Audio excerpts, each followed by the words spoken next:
Hello friends, स्वागत है आपका मेरे नेक्स्ट वीडियो के अंदर। आप देख रहे हैं मेरा यूट्यूब चैनल एम आई राइट। पिछले वीडियोस के अंदर हमने है ना जितने भी डिविजिबिलिटी के नियम थे, लास्ट में 16 तक में जो अपन ने डिविजिबिलिटी के जो भी नियम थे सारे के सारे पढ़ लिए थे। और उसके बाद में मैंने 17, 18 और 19 और 20 के लिए आपको बोला था, जिसमें से भी मैंने आपको है ना 18 का डिविजिबिलिटी का नियम बता दिया था। 18 को आप कैसे तोड़ सकते हो, 18 यानी 9 इंटू 2 को तोड़ोगे, और 9 इंटू 2 का मतलब 2 से भी डिवाइड देके देख लेना, और 9 का भी पेयर लगा के देख लेना, जो मैंने 9 को सिखाया है आपको। अब आपके पास में सिर्फ आखिरी में दो बच गए हैं, 17 और 19। क्योंकि 20 भी सीखने की जरूरत नहीं है, मैंने 20 के अंदर आपको सीधा बताया था कि 0 से 0 काट देना लास्ट के अंदर और फिर 2 से डिवाइड कर देना। ठीक है, तो अब अपन 17 और 19 को पढ़ लेते हैं। देखो 17th रूल क्या बोलता है।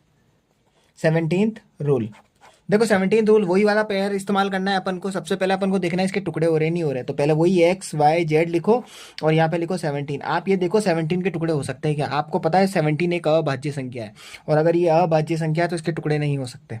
ठीक है, पहली चीज तो ये। फिर उसके बाद में आपको पता लग चुका है कि ये अभाज्य संख्या है, तो आप तो सीधा नंबर ही सोचो, और नंबर जो आपके पास में होगा उसको 17 से डिवाइड करने का नियम क्या बोलता है। शर्त वही है, आखिरी के अंदर या तो जो भी मैं आंसर को सॉल्व करूंगा, सॉल्व करने पे आखिरी में या तो 0 बचना चाहिए, या एक ऐसा नंबर आना चाहिए जो 17 का मल्टीपल हो।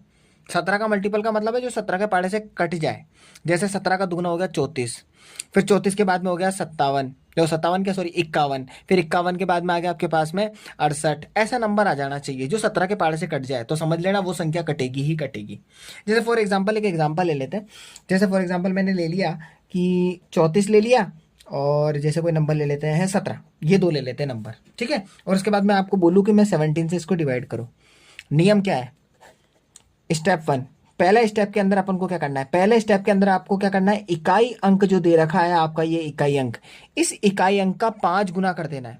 7 के पाड़े के अंदर अपन ने क्या किया था, 7 में 2 गुना किया था, यहाँ पे अपन 5 गुना कर रहे हैं।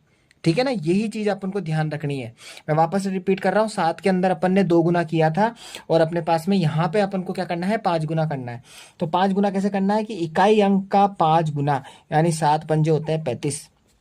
अब जो ये 35 आया है ना, इस 35 को आपको यहाँ लिखना है और इसको घटा देना है। घटाना किससे? वही, अगर ये 35 7 की वजह से आया तो इस 7 को छोड़ो, 341 में से घटा देना है आपको। ठीक है, अब 341 में से 35 घटाएंगे तो एक में से 5 जाएगा ना, तो उधार लेंगे तो 3 बचेगा, तो 11, 11 में से 5 गए तो अपने पास बचे 6। फिर 3 बचेगा, 3 में से 3 गए तो 0, और 3 की जगह 3 आ जाएगा, 306 आ गया। जो स्टेप इसमें फॉलो किया वही स्टेप अब इसमें 306 के अंदर फॉलो करवा दो। कैसे फॉलो करवा दो? वही स्टेप, चलो आखिरी की इकाई अंक का 5 गुना कर दो, तो 5 गुना होगा तो 6 पंजे 30 हो जाएगा। अब आपको कुछ भी नहीं करना, ये जो 30 होगा ना, इसको इस वाले इस 6 को छोड़ के बाकी जो नंबर बचा है ना, ये 30, इस 30 में से इस 30 को घटा देना।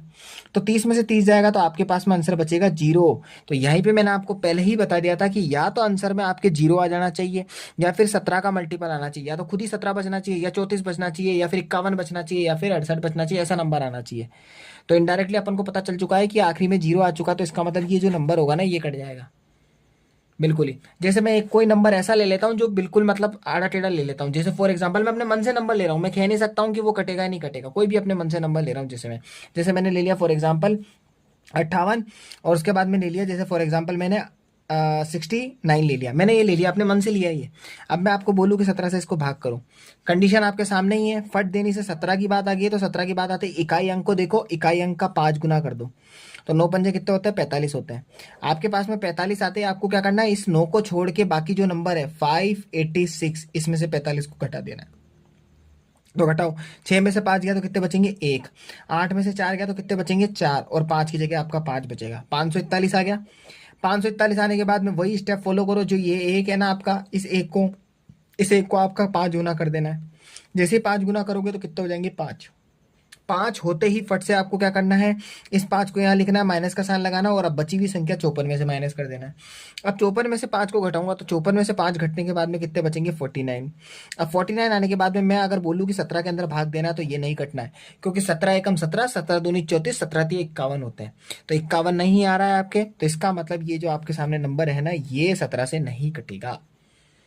बस आपको यही चीज फॉलो करनी है और कुछ भी नहीं करनी है। 17 के अंदर 5 से गुणा करना होता, माइनस करना होता, 7 के अंदर 2 से गुणा करना होता, माइनस करना होता। बस ये चीज आपको ध्यान रखनी है। अभाज्य संख्याओं, मैंने आपको पहले बताया था, अभाज्य संख्याओं में ही डिस्टर्बेंस होती है और किसी में नहीं होती है। ठीक है ना। एक और क्वेश्चन करा देता हूँ प्रैक्टिस के तौर पर, कोई भी मन से नंबर ले लेता हूँ, जैसे फॉर एग्जाम्पल ले लेता हूँ 4 या 5 डिजिट तक का ले लेता हूँ।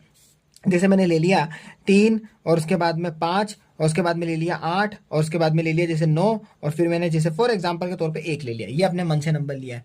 हो जाओ शुरू स्टेप्स लगाना। पहले 1 आ रहा है, 1 का 5 गुना कर दो तो 1 इंटू 5 हो गया तो 5 आ गया। 5 को माइनस करो तो 3 5 8 9 के अंदर 5 को माइनस कर दो तो 9 में से 5 जाएंगे तो कितने बचेंगे 4। तो मैं इसका आंसर यहाँ पे लिख देता हूँ। चलिए यहाँ ही लिख देते हैं। 4 हो गया, 9 में से गया तो 4 बचा, फिर उसके बाद में 8 फिर 5 और ये 3 बच गया। फिर बाद में उसके बाद में आपका ये इकाई अंक हो गया 4। इस 4 का 5 गुना कर दो, ये 5 गुना करा, 5 गुना करते कितना हो गया आपके 20। अब ये 20 आ गया ना, इस 20 को आप यहाँ लिखो और इस संख्या में से घटा दो। 358 में से घटाओ, 358 में से 20 को घटाना तो 358 में से जैसे ही 20 को घटाओगे तो कितने बचेंगे अपने पास में, 8 में से 0 गए तो कितने बचेंगे 8। 5 में से 2 जाएंगे तो 3 बचेंगे और 3 का 3 बचेगा। फिर वापस से इस स्टेप को फॉलो करो, 8 का 5 गुना कर दो तो 8 पंजे कितने हो गए आपके पास में 40। 40 होने के बाद में फिर से माइनस कर दो। कैसे माइनस करोगे, 338 को 338 क्या सॉरी माइनस करना है अपन को 40 को। अब यहाँ पे एक चीज नोटिस करना, मैंने 8 का 5 गुना करा तो 40 आ गया। जैसे ही 40 आया ना तो आप देखो 33 और 33 में से मेरे को 40 माइनस करना पड़ रहा है। अगर 40 मेरे को माइनस करना पड़ता तो वैसे ही माइनस में चला गया और माइनस में जाने का मतलब हो गया कि वैसे ही आंसर फॉलो नहीं होगा, मतलब ये इससे नंबर से कटेगा ही नहीं। ठीक है ना। 17 के पहाड़े के अंदर मैंने आपको बता दिया है। 17 के पहाड़े के अंदर है ना, जिस तरह से अपन को चेक करते हैं कभी भी है ना, जैसे फॉर एग्जांपल मैं आपको बोलूँ कि इसको चेक करना हो देखना हो, जैसे देखो फॉर एग्जांपल मैं आपको बोलूँ, मैंने आपके सामने कैलकुलेटर रखा, जैसे मैं आपको बोलूँ कि जैसे 34 17 है, इसके अंदर भाग देना है 17 का, तो ये देखो आप 201 बार में पूरी पूरी में जा रहा है। ठीक है। उसके बाद में जैसे मैं बोलूँ 58 है और उसके बाद में 69 है, 58 69 के अंदर अगर मैं डिवाइड दूँ जैसे 17 का, तो आपके पास में देखो फॉर एग्जांपल मैंने आपको बताया 345 पॉइंट आ रहा है, तो इसका मतलब पॉइंट आने का मतलब ये आगे पॉइंट में सॉल्व हुआ है। और मैंने आपको बोला था 58 69 है ना सॉल्व नहीं होगा, क्यों, क्योंकि पहले ही क्रॉस कर दिया था मैंने, ये नहीं जाएगा।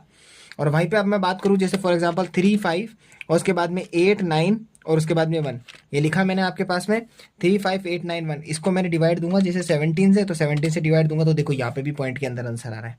तो पॉइंट में आंसर आता है तो इसका मतलब ये हो गया कि है ना, जो नंबर मैंने आपको बताए हैं ये वाला नंबर 17 से नहीं घटेगा, क्योंकि स्टेप्स अपने फॉलो ही नहीं हो रहे इसके अंदर, मतलब लास्ट में 0 नहीं आ रहा, 17 का मल्टीपल नहीं आ रहा। ये तो थी 17 की बात। अब अपन बात